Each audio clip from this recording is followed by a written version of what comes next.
Russian president Vladimir Putin తొందరలో మరణించనున్నారని చెప్పి Ukraine president Zelensky రీసెంట్గా జోస్యం చెప్పారు. పారిస్లో ఒక ప్రెస్ కాన్ఫరెన్స్లో మాట్లాడుతూ ఆయన ఈ విషయం చెప్పారు. కానీ కారణాలు చెప్పలా, ఎందుకు చనిపోతారు, ఎలా చనిపోతారని. అయినా వార్ ఎప్పుడు ఎండ్ అవుద్ది అనే ప్రశ్నకు, రష్యా ఉక్రెయిన్ యుద్ధం ఎప్పుడు అంతమవుద్ది అనే ప్రశ్నకు, ఎప్పుడైతే చనిపోతారో, ఎప్పుడైతే పుతిన్ చనిపోతారో అప్పుడు ఎండ్ అవుద్ది, ఆయన త్వరలోనే చనిపోతారని చెప్పి జెలెన్స్కీ చెప్పడంతో ప్రపంచం మొత్తం షాక్ అవుతుంది.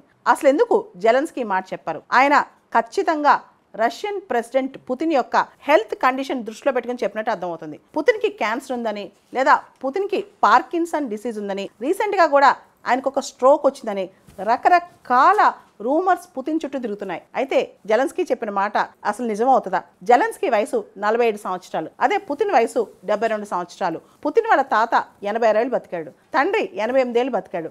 అలాంటప్పుడు పుతిన్ 72 ఏళ్ళకి ఎలా చనిపోతాడు? ఇదే పెద్ద క్వశ్చన్. ఒకవేళ చనిపోతే ఇప్పుడు జెలెన్స్కీ ఏం చేస్తారు? అసలు యుద్ధం ఎండ్ అవుదా?